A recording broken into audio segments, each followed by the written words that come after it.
السلام علیکم دوستو، ایک شاعر کہتے ہیں کیا حال سنائے دنیا کا، کیا بات بتائیں لوگوں کی، دنیا کے ہزاروں موسم ہیں، لاکھوں ہیں ادائے لوگوں کی۔ کچھ لوگ کہانی ہوتے ہیں دنیا کو سنانے کے قابل، کچھ لوگ نشانی ہوتے ہیں بس دل میں چھپانے کے قابل۔ کچھ لوگ نشانی ہوتے ہیں بس دل میں چھپانے کے قابل۔ کچھ لوگ گزرتے لمحے ہیں، ایک بار گئے تو آتے نہیں، ہم لاکھ بلانا بھی چاہیں پرچھائی بھی ان کی پاتے نہیں۔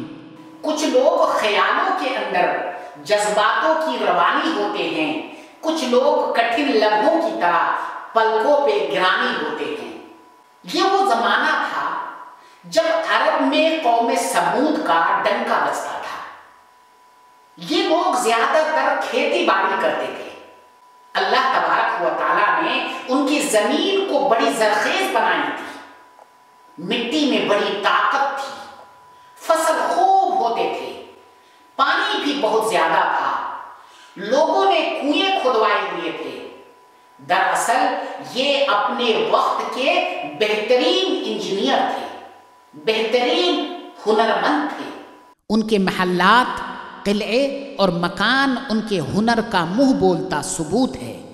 میدانوں میں بڑے بڑے محل تو ہر زمانے میں بنائے جاتے ہیں، لیکن قوم سمود کا حیران کن ہنر پہاڑ تراشنا تھا۔ یہ لوگ کسی مناسب پہاڑ کا انتخاب کرتے، پھر اسے تراشنا شروع کر دیتے، یہاں تک کہ پہاڑ میں مکان بنا ڈالتے۔ یہ مکان غار نما ہرگز نہیں تھے، بلکہ ان میں ہوا اور روشنی کا مناسب انتظام ہوتا تھا۔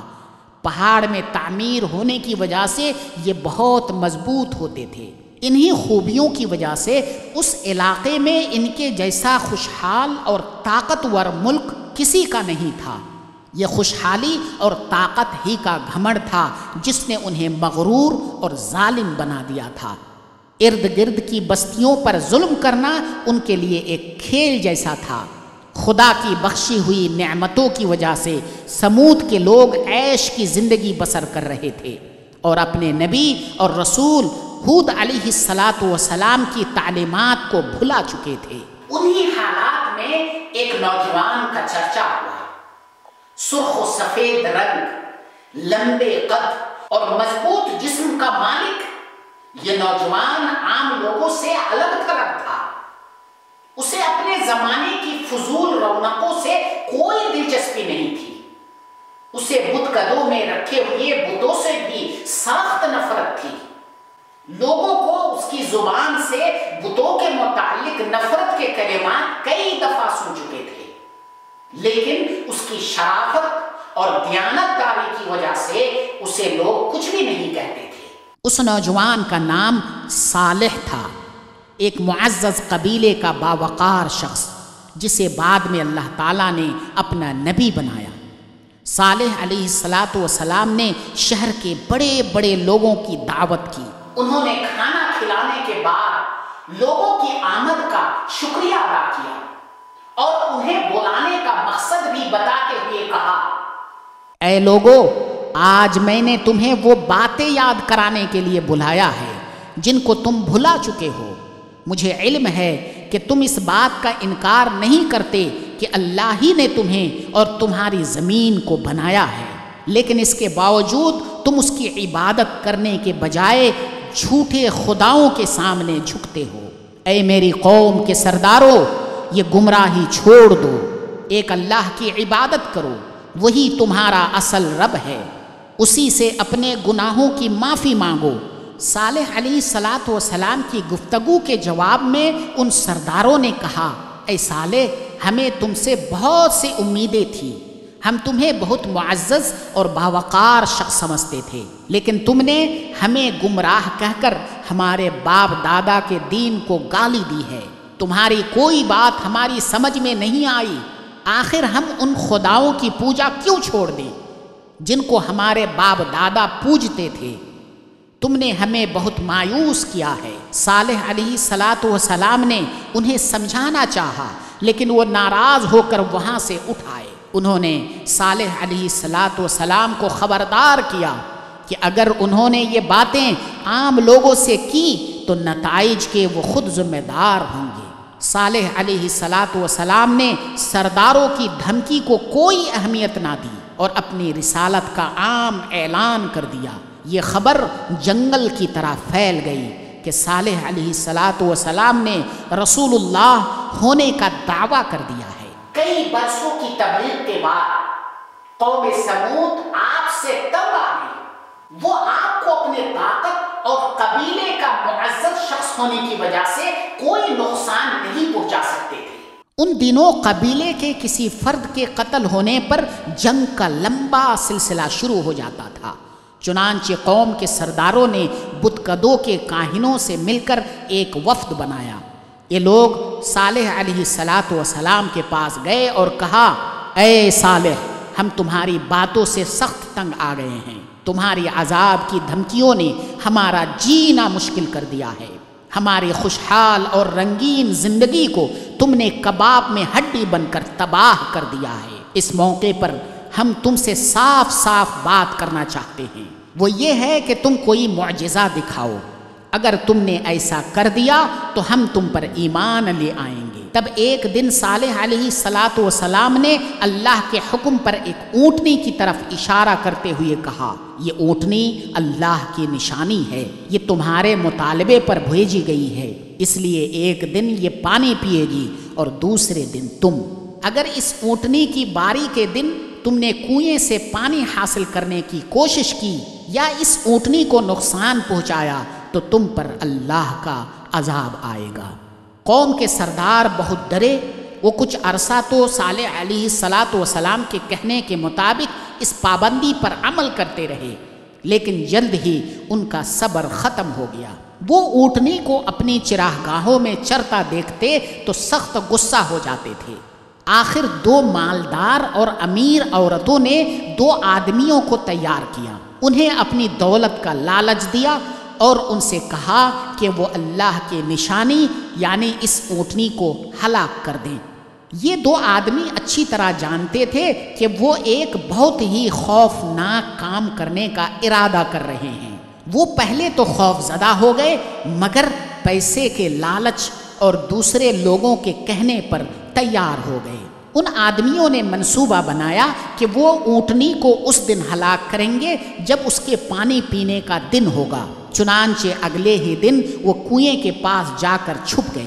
ان کا یہ پروگرام تھا کہ جیسے ہی اونٹنی کنویں کے قریب آئے گی وہ ان پر حملہ کر کے اسے قتل کر دیں گے۔